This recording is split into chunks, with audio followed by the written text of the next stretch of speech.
Now, I'm so excited to be able to share the podium and the microphone with my friend Susan Polege. Susan is a born and raised Wisconsin dairy farm gal who has had the opportunity to travel the world.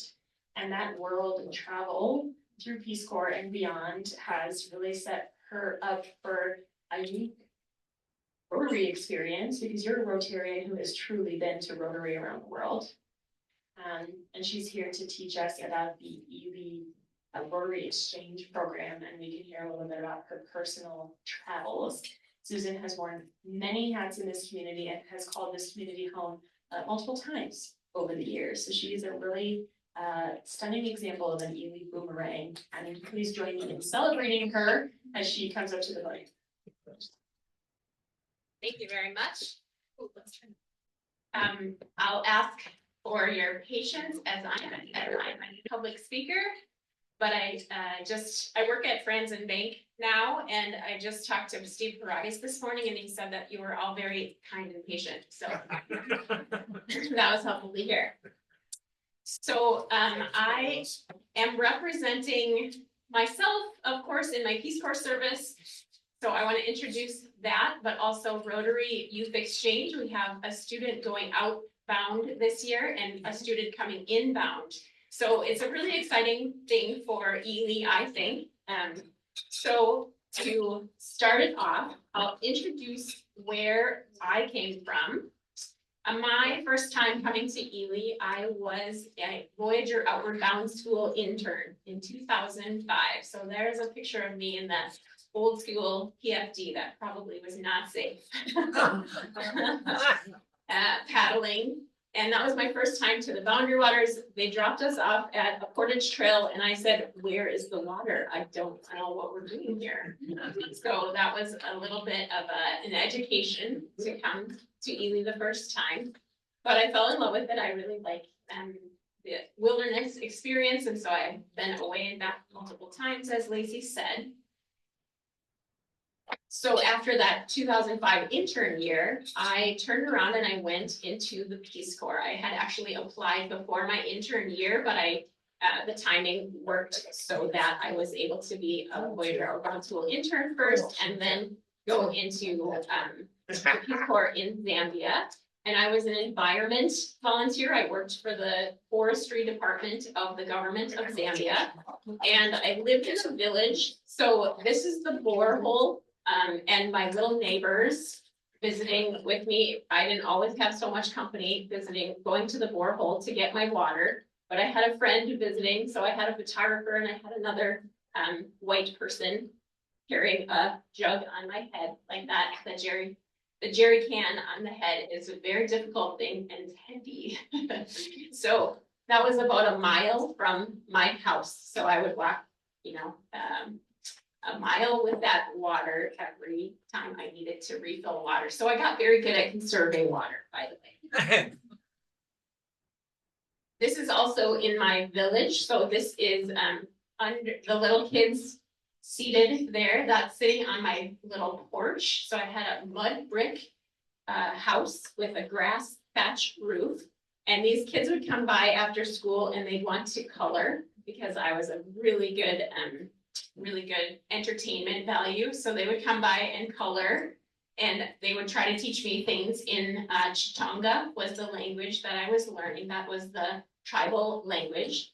Zambia is also a British colony, so a lot of the city people would be able to speak English, or anybody who had gone past grade 7, but that is not as many people as you might imagine. So there was a lot of Chitonga speaking in the villages, particularly with the littler kids. And then the second picture is a little bit shadowy, but that's underneath my kitchen shelter. So it was open air, but it had that grass thatch covering, so I could be in there during the rainy season and not get totally soaked. And the lady crouching on the left side is my host mother. She was the house next door to me, so I didn't live in her house. And I'm sure she would have been happy to feed me every single meal, but I also wanted to have a little control of my food. So I was cooking myself in my own kitchen shelter. And I brought a few props to pass around, but I just want to show this one.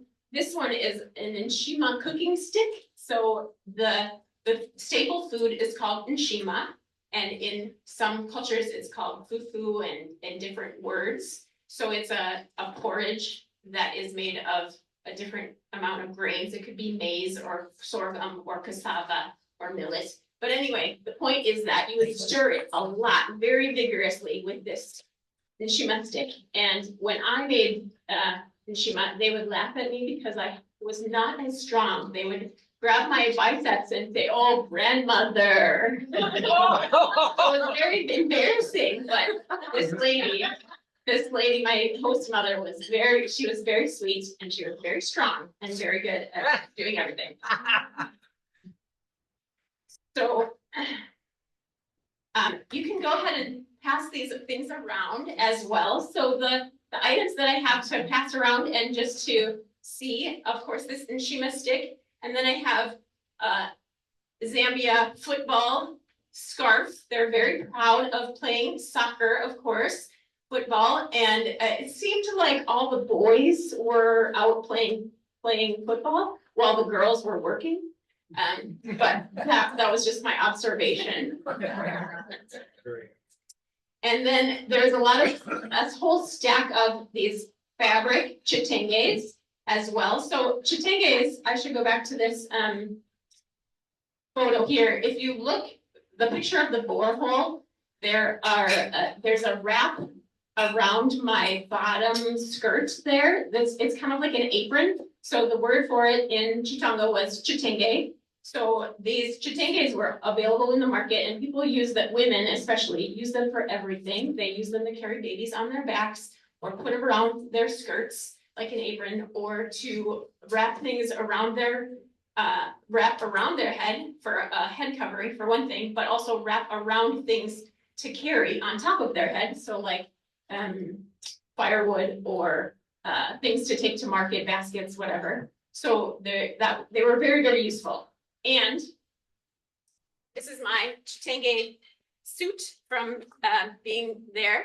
So they obviously were such beautiful fabrics. And I don't wear this very often, so it was interesting to get into again today. And then I have a few books as well. So I have a photo album of my experience, an abbreviated photo album. This is very curated, believe me. 2 years does not fit into a small album like this usually. And the Zambian cookbook and of tales of Zambia and some photos. So just something to page through and see a couple photos if you're interested.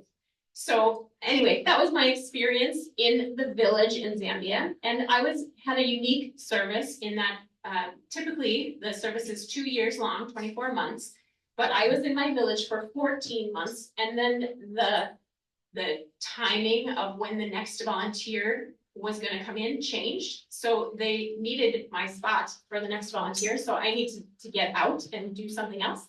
So I had a different service experience. So then I moved to the city in Zambia. I moved just outside of the capital city, Lusaka, to this place, Mundawanga Environmental Education Center. And it was a wildlife sanctuary. They were rehabilitating monkeys that had been kept as pets or poached or whatever, mothers poached, and rehabilitating them back into tribes so that they could be released. There were lions, there were zebras, there were all kinds of different animals. And then school groups would come to Mundawanga to see these animals because going to a nature park was a little bit harder to do. So sort of like a zoo, but also with that conservation ecology component. And there was a botanical gardens. So it was really a lovely, lovely place to stay. I got to stay on the grounds there. And so there I am in my office at Mundawanga and at the Peace Corps headquarters, which was also in Lusaka.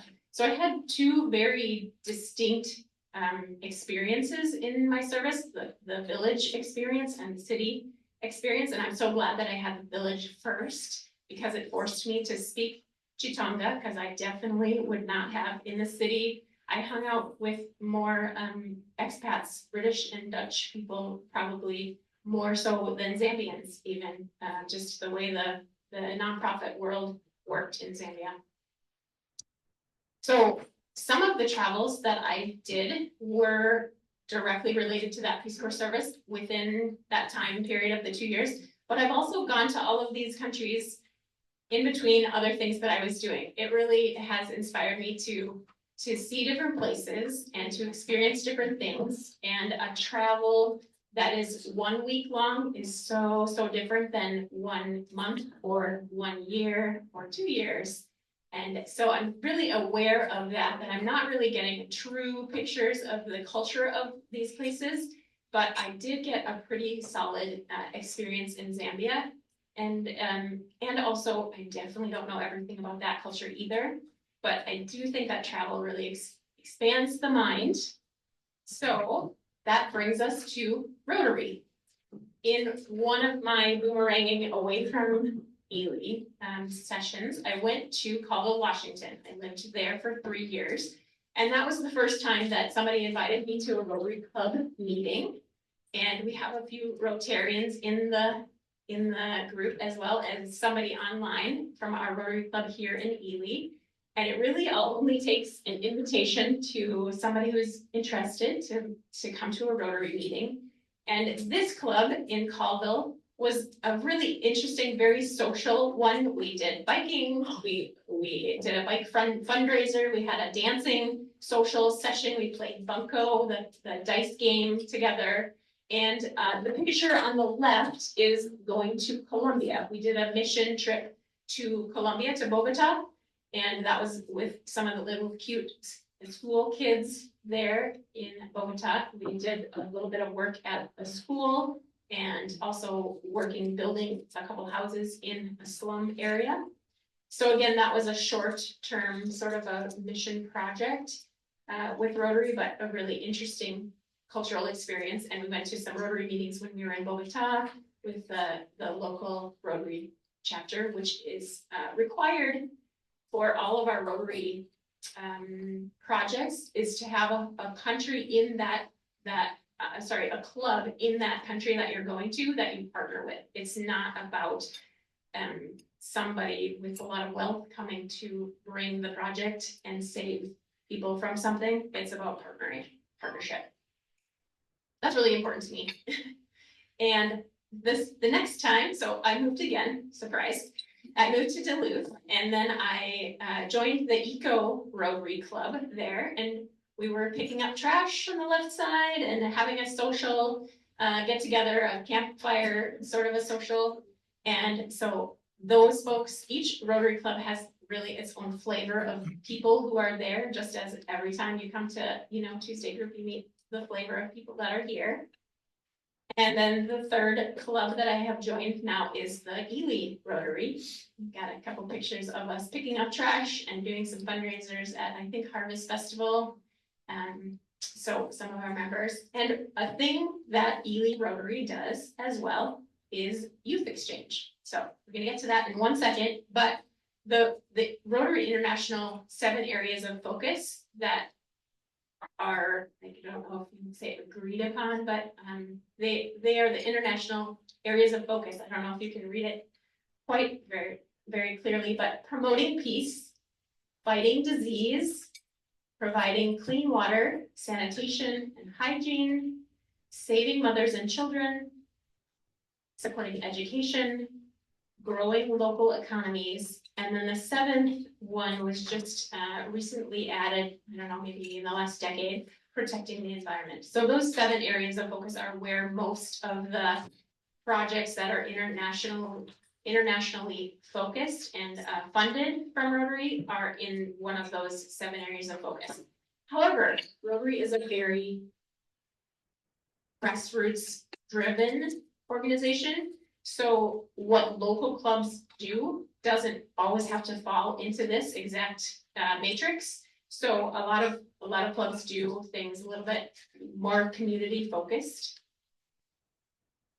One of the international projects that is supported in those 7 goals is promoting peace through youth exchange.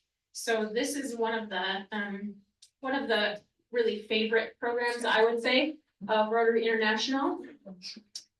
And exchange students unlock their true potential to develop lifelong leadership skills, learn a new language and culture, build lasting friendships, and become a global citizen.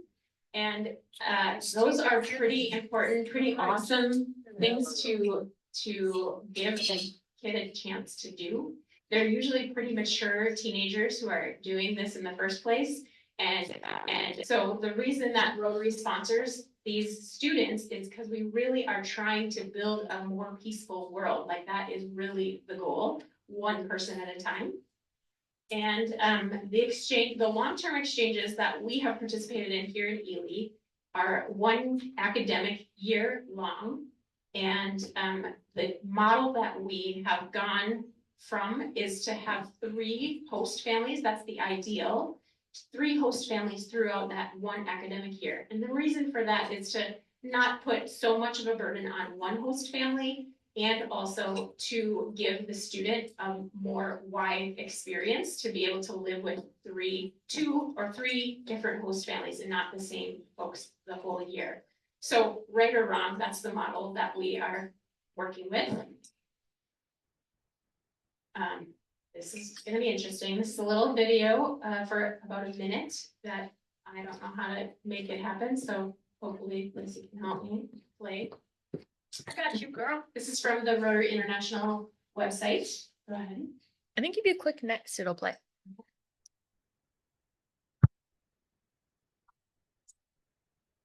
Committed to building community through global awareness and understanding, we challenge teens globally to step outside of their comfort zone and expand their worldview by entering a new one.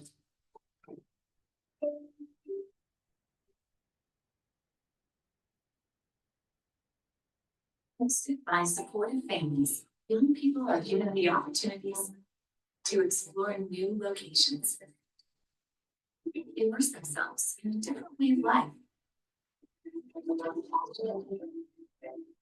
and create impact in regions far from home, all while forming lasting relationships.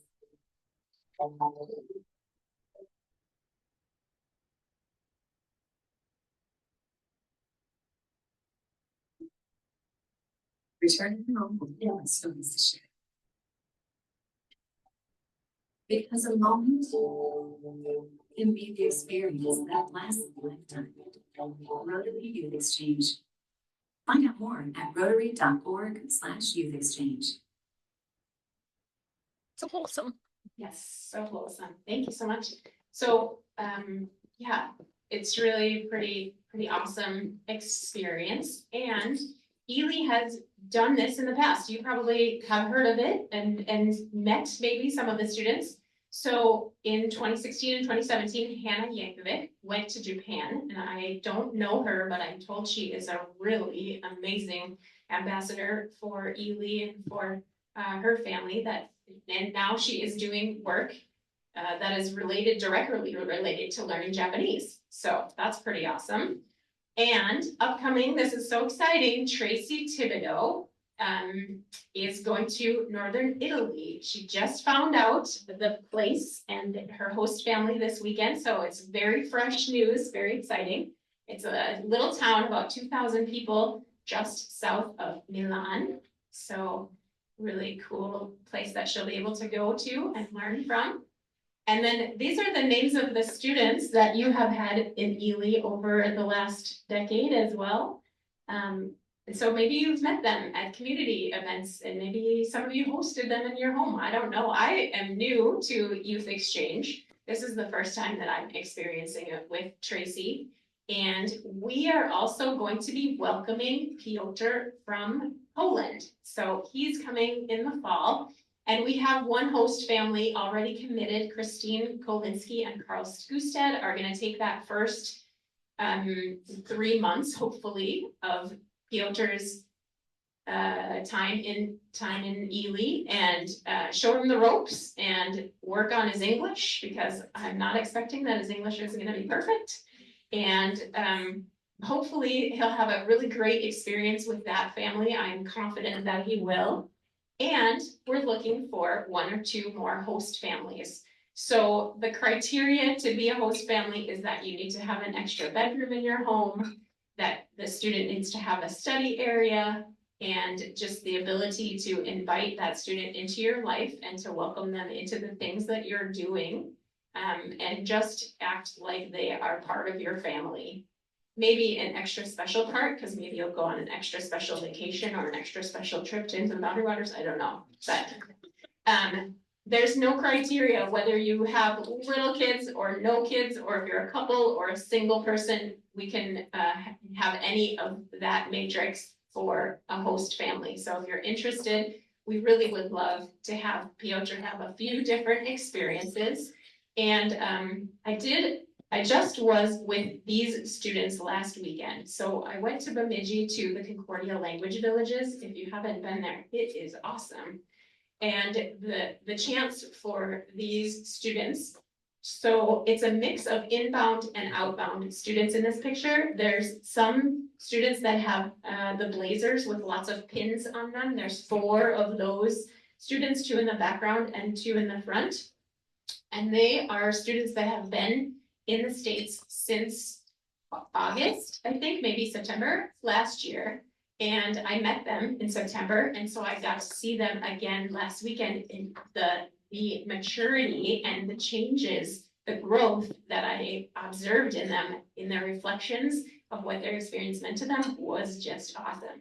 It was very, very humbling and really cool to hear from a 16 or 17-year-old. And then the other students who are not dressed in the blazers are all students who are going outbound. So Tracy is in this picture in the pink in the back there. And then there are 3 students from Thunder Bay and 1 student from Bismarck, 1 from Duluth, and I can't remember where anybody else might be from, but a variety of places from our district who are going to this outbound experience. Yeah, it was really interesting and fun to talk to them, because I have traveled to those many countries as I had in my little word cloud. And it was super fun to talk to, especially the students where I have been to Germany. There's 3 students who are going to Germany. Oh, I should tell you that. 3 going to Germany. Tracy's going to Italy, 2 going to Brazil, and 1 going to Belgium. So it's such a cool variety, and they were able to say their first choice, second choice, third choice, whatever, but that might not be what they got. And the ability to deal with that, guess what? Now you thought you were going to speak French. Nope, you're going to learn something else. That's really, really interesting and really great skill as well for some of these students. So yeah, it was a very fun weekend. I'm really inspired. I'm going to continue to work with the district level of youth exchange as well as the local level of youth exchange. It's been fun to learn and get to know them. And how you can get involved is, of course, we need a couple more host families. So if you would have an extra bedroom in your home and be interested in sharing your life, I actually talked with a student who was coming from Thailand. She's been in the States now, one of these inbound students for 8 months or so. And she said she is closest to the host mom, that it was only her and the host mom. So there was nobody else in the house to talk to. So she talked to that host mom a lot. So she's actually closest to that one, even though she's had now actually 4 host families in her experience. So just was interesting to go to show you that you don't have to have a teenager going to high school in your house to be a host family. You can also encourage the outbound students. Of course, Tracy is headed out, and so that's exciting. And we would like to have other outbound students next year and the year after and the year after. So we would really like to continue this. It's maybe a scary thing for American kids to do. So, and it might not be in their thought process of what they might be able to do anyway. So if you know somebody who is in that age range, plant a seed, that would be really useful. As well, we in Rotary are doing other youth projects. We have a sponsorship of a RYLA camp, which is Rotary Youth Leadership something, RYLA. Anyway, it's a camp that they go to for a week. And we offer it to students in the high school to go to this camp, and have had very 5-star reviews from the students coming back that it was an amazing experience for them for leadership and getting to know other students around Minnesota. And we offer scholarships as well, so we fundraise for that. So if you're interested in helping to support Rotary and scholarships for students here in Ely to go to secondary education. And 2 of the fundraisers that we use to earn money are the Summer Rose Sale and the Casino Night that we've had in some past years. Casino Night was just the first time last year. And you can also become a Rotarian or just visit, be a guest. We're meeting just in the room next door to this room tomorrow at 12:10 and every Wednesday at 12:10. So you're welcome to come and join us and learn more about the speakers that we have or the programs that we are involved in. I have, if you have any questions or suggestions, I have some business cards right here that are my Frandsen Bank business cards, but if you look on the back, I stamped my personal phone number and personal email on the back side. So if you would like a business card to be in contact, please grab one. And, or you can come find me at Frandsen Bank, because I'm there all the time now. Thank you so much for listening to me, and please give me some questions if you have any questions about Peace Corps service or about Rotary or about Youth Exchange or anything. Yes, please. I just know that Tracy Thibodeau is awesome from when I first met her when she was 4 years old, and she's continued on that track. So I'm just so happy for her. Yes, yes. Tracy was the reason that we started to get back into it, because COVID shut it down, of course. And so our Rotary Club was maybe a little timid about it, but Tracy approached her parents. They didn't say, hey, Tracy, do you want to do this? No, she went to her parents and said, I want to go on an exchange. And so they said, yes, let's figure it out. Let's see how we can make it happen. I think she even did a PowerPoint presentation to her parents, actually. So, yeah, she's a go-getter, and I think she'll have a really cool experience. Thank you for the vote of confidence, Tracy. I have 2 questions for the room. My first question is, please raise your hand if you have experienced an international, if you've had an international travel experience. If you'd be willing, of course, challenge my choice. All right, thank you. And for those of you who raise your hand, I'm curious, however broadly defined, would you say your international travel experience gave you greater capacity for peace? Lots of hands too. I think it's so cool that Rotary has those defined focus areas, Rotary International. And I really do think it's a powerful, you do create peace 1 person at a time. It's so cool that Tracy's gonna be able to do that. And we'll have Piotr from Poland and Ely. I have 2 questions. One is, when the student goes for an academic year away from their usual school, Yes. do they have to make up that year? It depends When they on come the back? school. It is a variety of experiences. The guy in Grand Rapids, he said his school says, oh, you definitely their school says you definitely learned tons. We're gonna take all the credit, no problem. Some schools in, wherever they are, some schools say, nope, you have to make up that amount of time. You need the math credits, you need this many credits to graduate, and we're not gonna count what you did abroad. So it is school specific. So each of these students is talking to their counselor to find out how they can graduate at time or take more classes in summer or whatever. And Tracy is on it already. She has talked to the counselor. She's gonna do a little extra work in the summer. She's gonna graduate on time. So it's a variety. And my second question is, how much does it cost for a family to send their student on an international experience with Rotary? Yeah, it is obviously a moving target, but roughly in the range of $9,500 is the current estimate for what it costs. And so Rotary host families are not paid, and I am a youth exchange officer, am not paid. And so that brings the cost down. I think that I don't know other programs very well, but I think that that is not a large sum in that sort of a experience. Does that include things like the flight and stuff, or is that Yes. separate? Okay. Yep. And insurance and spending money and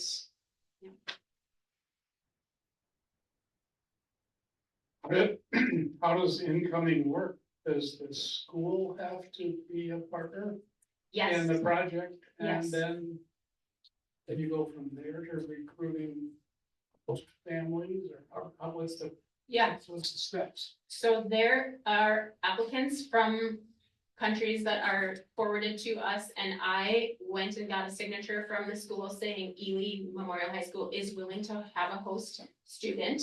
And Rotary, the president of Rotary, needed to sign the same paper, president of our club, I should say. And so the partnership with the school has to happen, and then I need to find the host families as well. So it is a multi-layered approval process, definitely. And once you have the first host family, then we can say, yes, Piotr, you can come to Ely. No question into that. While I'm walking, I will just say, I am so grateful to live in a community that has a Rotary Club. I'm so grateful to our Rotary Club for being a sponsor for this. And Susan, I'm really grateful to you. That sounds like you especially are very giving of your volunteerism to this process. I have a friend who came back from doing the Peace Corps in Zambia about a year ago. Stop So this it. was tribute to witness. And we went on a trip in the Quetico last September, and she just was speaking a lot about the challenges of adjusting back to life and how much she missed some of the cuisine. I can't remember specific dishes if they aligned with what you were having, I have to assume, but yeah, specifically she noted having a much stronger desire for salt these days than, before she had gone. Yeah, you can just kind of free form. Like, I'm curious to hear your thoughts on adjusting back to life in America and what you found helped you in that process, and just in general, yeah, like what navigating that was like with the transitioning cultures and all that jazz. Yes, that is a really fun coincidence. I love it.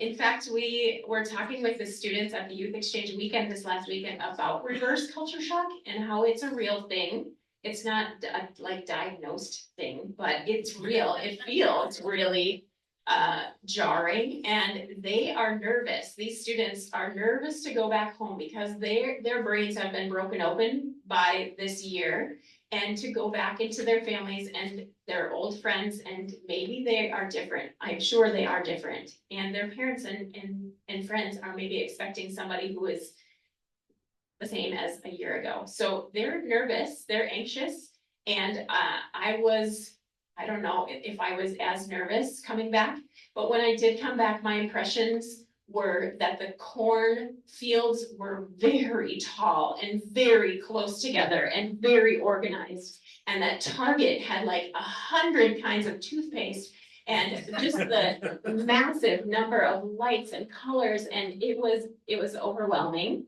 The overstimulation was a little bit crazy. So I maybe had an easier time because I went from village to the city, and then actually I traveled afterward as well, and I ended up in South Africa, which was a more developed country than Zambia, and so it felt like a little bit of a buffer to go to South Africa and then to come back to the United States, because there were things like libraries that were in South Africa that I didn't see in Zambia at all, so it was a transition. And when I was wanting to look for a job, I felt like Peace Corps ruined my chances to do anything. I was like, I do not want to go and sit in any desk, and what in the world am I going to do? So I went back to Outward Bound just on the outside. But I did feel spoiled for any normal career. What a powerful coincidence. Y'all might have to connect. I guess I have one more question about the process, especially in today's world. So what about the students into the country? Do they get a student visa? What Yes. is the process? Yep, so we're governed by the State Department, they get a J1 visa. And the host families and myself and anybody who's gonna spend significant time with the student alone has to go through a background check and a training from the State Department. And pass that in order to be part of it. So yes, they are getting visas. And I'm keeping my fingers crossed about the ability to get visas in the current climate of the government, but you know, I'm new to it and these Rotary folks have been doing it longer than me, so I'm trusting that they have good guidance.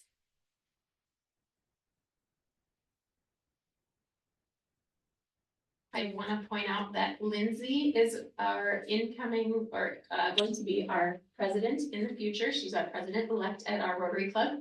And way in the back, Angela Campbell is also a Rotarian coming to support me. And she's the one who runs the rose sale. So you can buy your roses from any of us, but especially Angela. And Tom Moore is online, I believe, as well. He's our current president.